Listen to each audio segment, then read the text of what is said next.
Hey,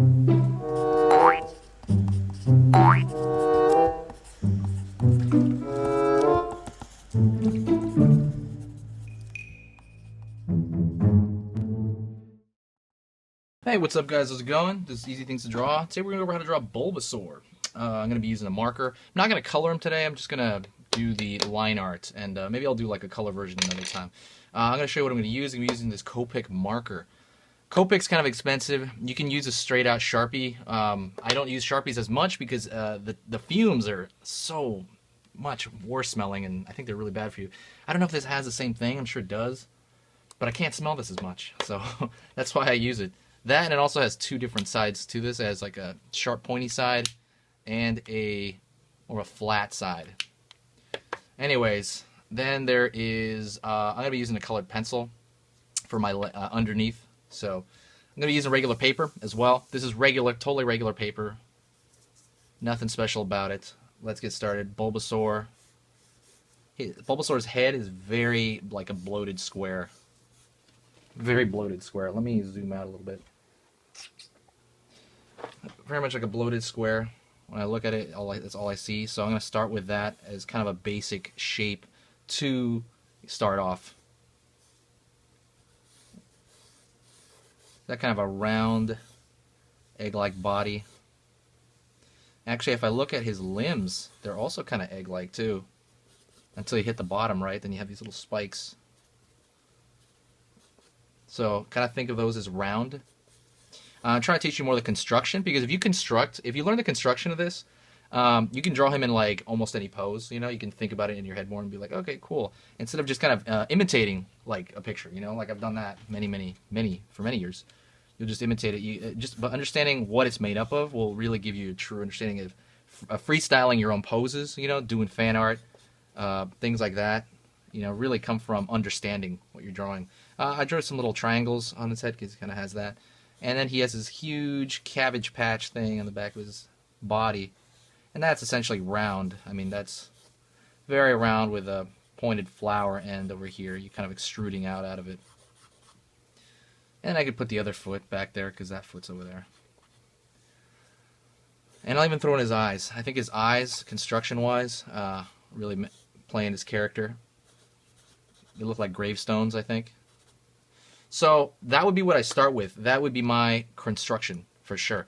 You know what I mean? Very quick. You kind of have like looks like a taken apart version of Bulbasaur.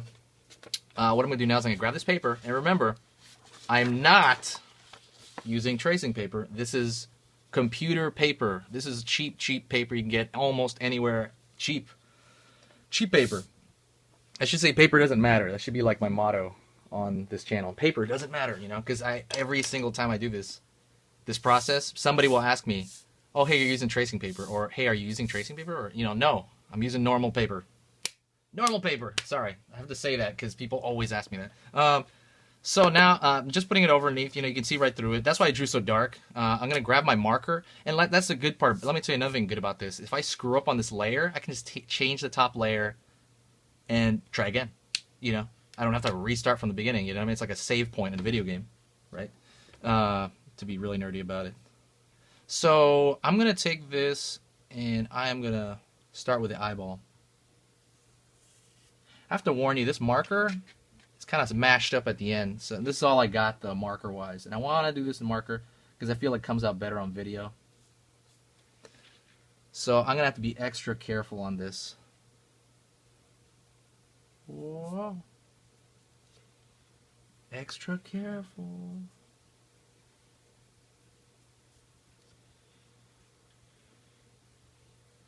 Let's see. Pull my strokes. Don't be afraid as well. That's another thing. That's a mindset thing. When you're afraid of pulling a stroke, then you tend to stiffen up, and then you screw up, right? So don't do that. Good thing I would say would be to obviously practice and get your dexterity really high. And just do circles on a paper. Practice really hard corners with a marker. You know what I mean? Before. And even then, you're always going to be kind of shaky. That's how you warm up when you start drawing. You're supposed to kind of warm up, which I did not. But it'd be a good idea to warm up. That'd be a nice idea to do. Pull this line over. See that? Oh, shit. The dangerous line. Let's pull that. Pull across his mouth over here. I want to pull it all the way over here, so I gotta try to hit that. That was close enough. Watch out. Didn't finish that line, I gotta finish it. Screwed up a little bit right there, but I'm fine. Sometimes I shouldn't even try to fix it because it makes it even worse. I forgot to actually draw the inner part of the eye. Let me do that. Pretty big inner part of the eye. Circle. Circle, 2 dots with the nostrils. Let me see.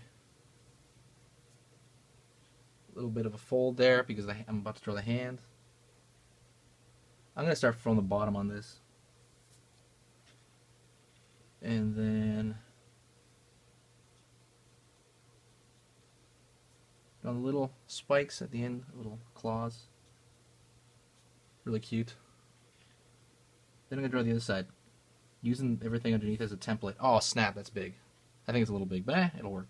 I don't think it's that big, actually. Looking at the hind leg there.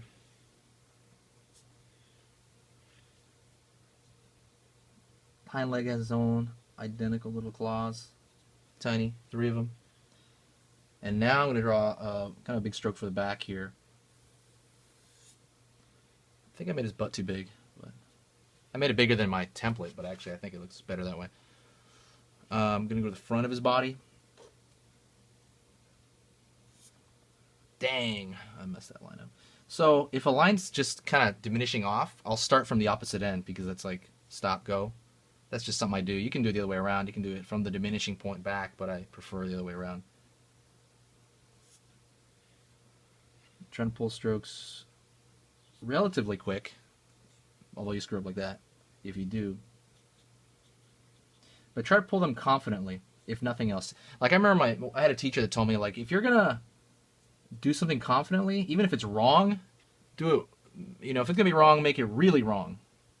If that makes sense. Make it totally wrong. You might as well make it totally wrong. Why not? You might as well be off by a mile. Be super confident about whatever you do, even if it's friggin' wrong. And sometimes they'll think you did it on purpose. That might be awful advice, but I'm sorry. But that's just what somebody told me.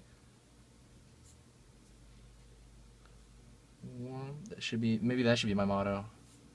If it's wrong, it is when it's wrong, it is really wrong. Pulling that cool Cabbage Patch thing.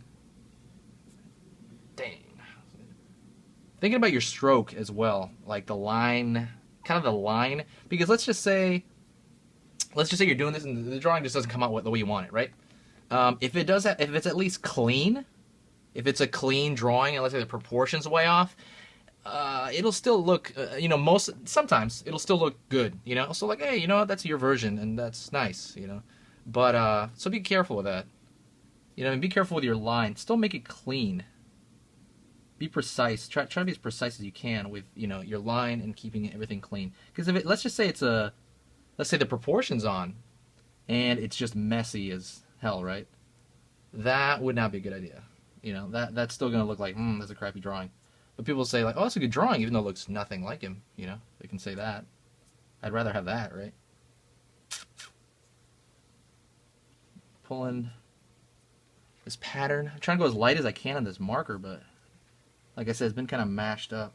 I'm trying to go I want to not push as hard down the paper so I get a thinner line out of it. But that is not happening all that much. It's happening okay. That cool pattern on him. And then the hind leg, finally. Just kind of sticking out the back.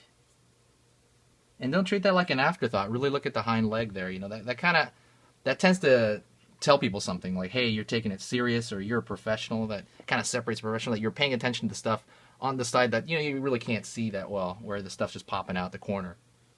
So really, really look into that. And let me look at it overall. Pretty good version. It's all right. I'm not even going to throw... Usually I'll throw like a larger line in there somewhere. Actually, he needs a tooth. He needs a fang. That'll be his fang over there. And am I missing some? I feel like some big's missing. Anywho, that's about it. I'm not going to color him today. I will do another version which I will color. If you guys have any requests, let me know. That's easy things to draw for today. And please, one more thing. I got a couple of announcements if you're still watching. Hopefully you are. Go to enzymeart.com. I'm updating that website every week now. That YouTube channel, I'll link it on the page, or I'd been linking it. And, you know, that I'm starting to update that every week now. Also, I have a series running on digital art, so check that out. That's going to be here in the feed, so subscribe to this if you can. And also, send in more things for me to critique. You know what I mean? Every Sunday, I am doing a critique corner, and I'll put a little playlist for that as well. So anyways, thanks a lot, guys, for watching. I'll talk to you later, and I'll see you soon.